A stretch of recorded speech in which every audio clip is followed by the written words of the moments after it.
তো বন্ধুরা, আজকে আমরা আবার চলে আসলাম একটা নতুন ভিডিও নিয়ে তোমাদের সামনে। মাছ ধরতে এসেছি আজকে, আমরা এখানে মাছ ধরবো। তো চলো ভিডিওটা স্টার্ট করা যাক।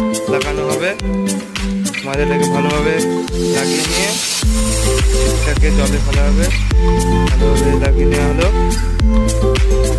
আর ছিপটাকে দেখো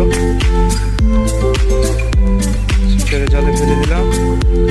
এবার কিছুক্ষণ অপেক্ষা করতে হবে এবার আমাদেরকে। এই দেখো বন্ধুরা, মাছ ছেড়ে এসছে একটা, অনেকক্ষণ কষ্টের পরে। এই দেখো, এই যে খুলে নি, এই দেখো দড়ি বড়ি কঞ্চি থেকে ছিপে মাছ গেছে, করছি।